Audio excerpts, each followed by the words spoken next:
শেষ ভিডিওতে আমি ডিসকাস করেছিলাম যে উৎপাদন কাকে বলে, উৎপাদন অপেক্ষক বিষয়বস্তুটা কি, বিভিন্ন ধরনের উৎপাদন অপেক্ষক সম্বন্ধে। এবারে আমরা প্রোডাকশন চ্যাপ্টারের যে জায়গাটাকে আলোচনা করব সেটাকে আমরা বলছি যে ল অফ ভেরিয়েবল প্রপোর্শন,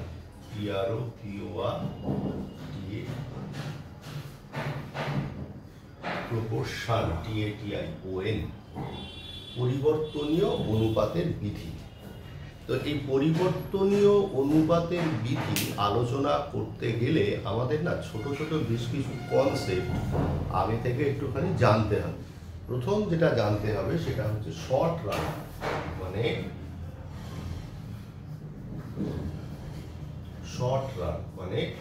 স্বল্পকাল।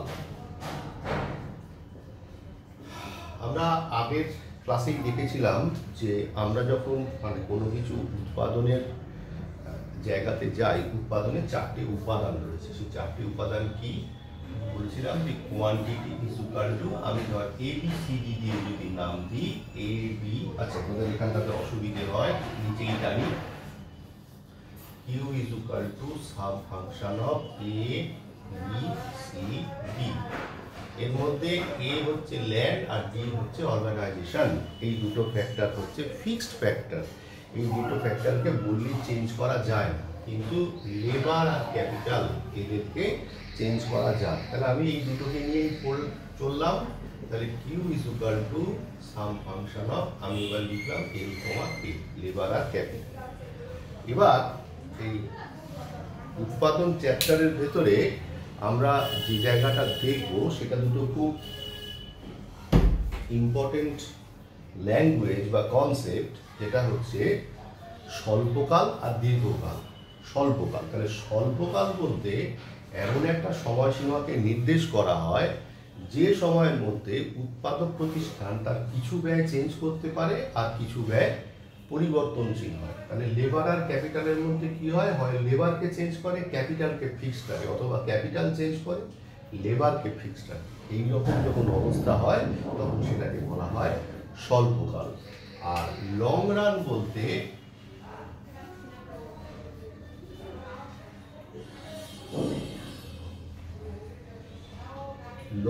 বলতে সেই সময়সীমাকে নির্দেশ করা হয় যেটাকে বলা হয় হচ্ছে দীর্ঘকাল।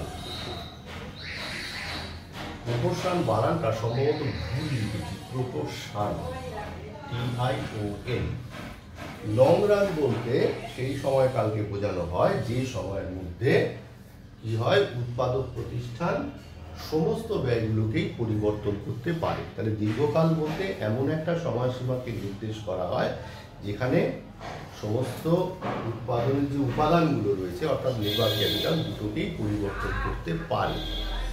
এবার না একটা প্রতিষ্ঠান তার জীবনের ম্যাক্সিমাম সময়টাই এই শর্ট রান দিয়ে যায়। তার কারণটা হচ্ছে কি, যে দীর্ঘকাল বলতে কি বোঝাচ্ছে, দীর্ঘকাল বলতে বোঝাচ্ছে যে সেই জায়গাটা, যে জায়গাটাতে কিছু সমস্ত ফ্যাক্টরগুলোই পরিবর্তন হয়। তাহলে সমস্ত ফ্যাক্টরগুলো যদি পরিবর্তন হয় তাহলে পুরো একটা অর্গানাইজেশনই তো বদলে যাচ্ছে। মানে একটা অর্গানাইজেশন যদি বারবার বদলে যায় তাহলে সে উৎপাদন করবে কখন?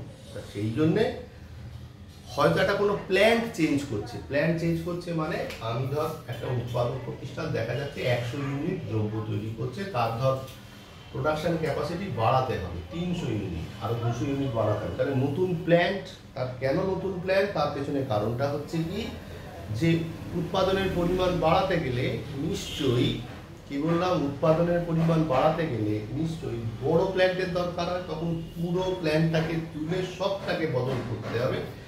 এই জায়গাটাকে আমরা বলে থাকি লং। আবার 300 ইউনিট তৈরি হতে শুরু করলো, আবার সে শর্ট রান দিয়ে চলতে শুরু করলো। সেই জন্য জীবনের ম্যাক্সিমাম সময়টা হচ্ছে একটা প্রতিষ্ঠানের স্বল্পকাল। আশা করি যে উদাহরণটা দিলাম তোরা বুঝতে পারবি। এবারে আমরা চলে যাবো এই law of variable proportion. Law of variable proportion হচ্ছে একটা স্বল্পকালীন ঘটনা।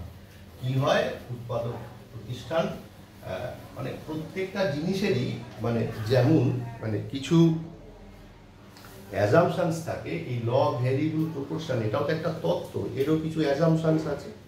প্রথমত এখানে তিনটে জিনিসকে নিয়ে আমরা কাজ করি। কনস্ট্যান্ট রিটার্ন টু স্কেল মানে সমহার প্রতিদানের নিয়ম, IRS increasing return to scale, increasing return to scale মানে ক্রমবর্ধমান প্রতিদানের নিয়ম, আর হচ্ছে DRS মানে ডিক্রিজিং রিটার্ন টু স্কেল। তো এই সমহার প্রতিদানের নিয়ম ব্যাপারটা কি, যে এই যে উৎপাদনের উপাদানগুলো রয়েছে, এই উৎপাদনের উপাদানগুলি আমি যে অনুপাতে নিয়োগ করি ঠিক সেই অনুপাতেই যদি আউটপুট বেরিয়ে আসে তখন সেটাকে বলা হয় constant return to scale. R increasing return to scale মানে যে অনুপাতে উৎপাদনের উপাদানগুলো নিয়োগ করি তার চাইতে যদি বেশি পরিমাণে যদি আমার উৎপাদনটা হয়ে থাকে তখন সেটাকে বলা হয় হচ্ছে ইনক্রিজিং রিটার্ন টু স্কেল। আর ডিক্রিজিং নিশ্চয়ই বুঝতে পারছি, যে অনুপাতে উপাদান নিয়োগ করছি তার চাইতে যদি কম পরিমাণে উৎপাদন হয় তখন সেটাকে বলা হয় হচ্ছে ডিক্রিজিং রিটার্ন টু স্কেল। আমরা এই যে লেবার ক্যাপিটাল দেখলাম, তাহলে কি হলো, লেবার ক্যাপিটাল অনুপাত তৈরি হতে পারে তখন ক্যাপিটাল স্থির ওপরে বার চিহ্ন ইউজ করলাম, অথবা K/L, সেক্ষেত্রে Kটা স্থির, Lটা যদি এখানে পরিবর্তিত হয় তখন সেক্ষেত্রে এটা যদি বাড়ে এটার অনুপাতটা বাড়বে, আর এটা যদি কমে তাহলে সেক্ষেত্রে কি হবে, এটার অনুপাতটা কমে যাবে। তাহলে কি হবে, এর মধ্যে যে কোনো একটা পরিবর্তন হবে। যে কোনো একটা পরিবর্তন হওয়ার পর কি বললাম, যে কোনো একটা পরিবর্তন হওয়ার পর অর্থাৎ লেবার ক্যাপিটালের মধ্যে কোনো একটা যখন যেই মাত্র পরিবর্তিত হবে সঙ্গে সঙ্গে কি হবে, এই অনুপাতের পরিবর্তন হবে। ল অফ ভেরিয়েবল প্রপোর্শনের মূল বক্তব্য হচ্ছে যে প্রথমে কি হবে, একটা জিনিস তৈরি হবে। একটা জিনিস যখন তৈরি হবে, তৈরিটা কোত্থেকে হবে, তৈরিটা হবে হচ্ছে শূন্য থেকে। আমি মনে করলাম এদিকে total product, T for total, P for product, আর এটা হচ্ছে কোয়ান্টিটি। তাহলে টোটাল প্রোডাক্ট আর কোয়ান্টিটি মানে কি হচ্ছে, প্রথমে উৎপাদন এরকম ভাবে ইনক্রিজিং ওয়েতে বাড়বে, তারপরে কিছুক্ষণ স্থির থাকবে, তারপরে নামতে শুরু করবে, এইটাকে বলা হয় টোটাল প্রোডাক্ট। তাহলে ল অফ ভেরিয়েবল প্রপোর্শনের মূল বক্তব্য হচ্ছে কি, যে মানে লেবটুইচ নামক একজন অর্থনীতিবিদ এই জায়গাটাকে ডিসকাস করেছিলেন।